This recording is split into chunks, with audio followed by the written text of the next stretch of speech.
Hello student, आज हम देखने वाले इंडिविजुअल डाटा का क्वेश्चन नंबर 2। कल हमने देखा था कि वो क्वार्टाइल कैसे निकालना है, Q1 कैसे निकालना है और Q3 कैसे निकालना है। तो वही प्रॉब्लम आज हम देखने वाले हैं। Calculate Q1 and Q3 for the given distributed data.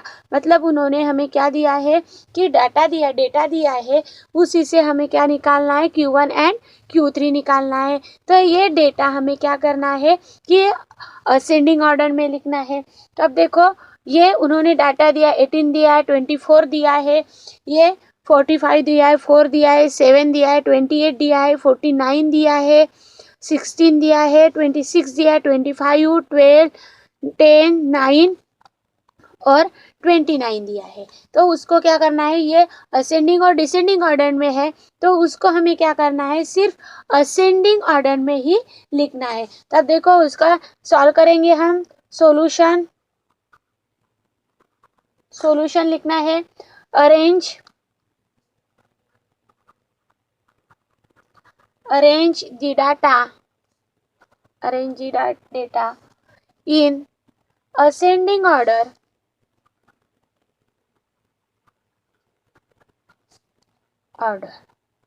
अब देखो उसमें हमें देखना है कि असेंडिंग ऑर्डर कहाँ से स्टार्ट होता है। तो ये असेंडिंग ऑर्डर जैसे हमारा स्मॉल मतलब जो छोटी नंबर है तो वह है 4।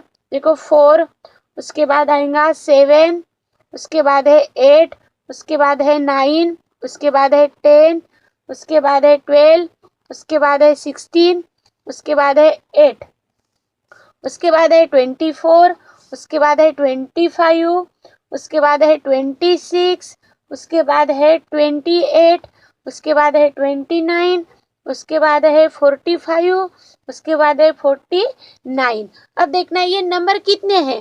तो अब देखो ये हमने असेंडिंग ऑर्डर में क्या किया है कि ये अरेंज किया है।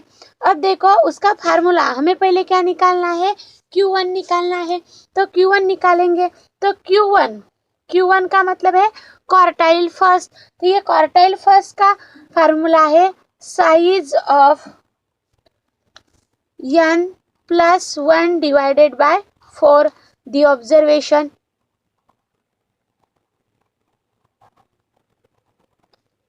अब देखो ये n है, तो n का मतलब क्या है, नंबर ऑफ एटम। अब एटम कितने हैं वो देखना है। तो अब देखो 1 2 3 4 5 6 7 8 9 10 11 12 13 14 50, मतलब n कितना है हमारा 40 है। अब लिखेंगे n इज इक्वल टू 15। अब देखो ये 15 है, तो अब देखो उसको कैलकुलेट करेंगे। Q1 is equal to the size of n कितना निकाला हमने 15, मतलब 15 लिखेंगे plus 1 divided by 4 the observation. अब देखो 15 प्लस 1 कितना हो गया 16। Q1 is equal to size of 16 divided by 4 the observation.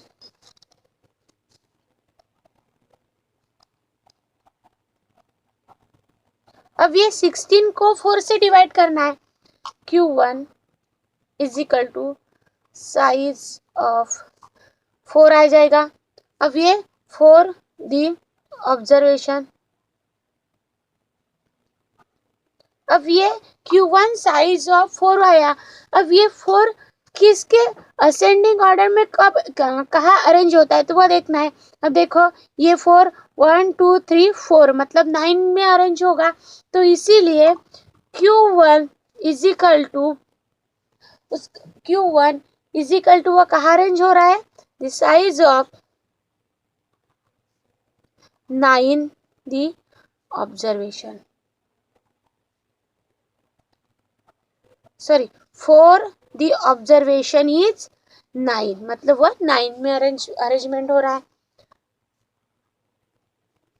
उसके बाद ये क्यों निकाला, अब क्या निकालना है, Q3 निकालना है।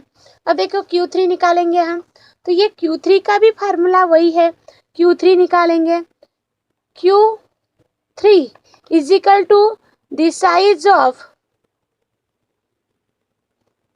ऑफ, अब देखो ये 3 लगाना है तो ये 3n प्लस 1 डिवाइडेड बाय नहीं Q3 is equal to size of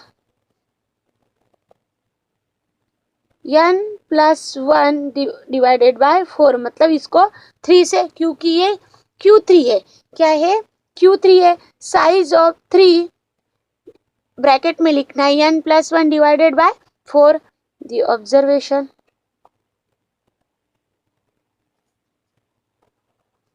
अब देखो Q3 is equal to size of 3, n कितना निकला, n का, यहाँ भी n का मतलब होता है नंबर ऑफ एटम, तो नंबर ऑफ एटम कितने हैं 15 है, तो 15 plus 1 divided by 4 the observation. अब देखो ये Q3 वैसे के वैसे लिखना है, साइज ऑफ 3, 15 प्लस 1 कितना हो गया 16 divided by 4 the observation. Q3 is equal to size of 3, अब 16 को 4 से डिवाइड करना है तो अब 4 4 जा 16 आएगा, इसीलिए 4 आएगा the observation. Q3 is equal to size of 3 into 4 कितना हो जाएगा 12 हो जाएगा, 12 दी ऑब्जर्वेशन।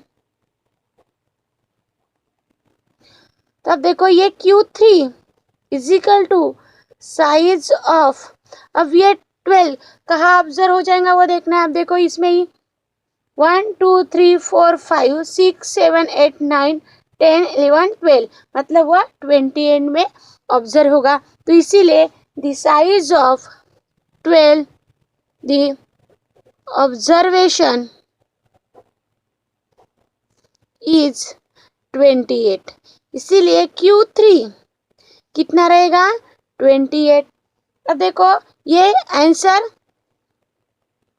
Q1 कितना है 9, मतलब ये Q1 9 है, Q3 कितना है तो वो 28 है, ये है हमारा Q1 एंड Q3 का आंसर।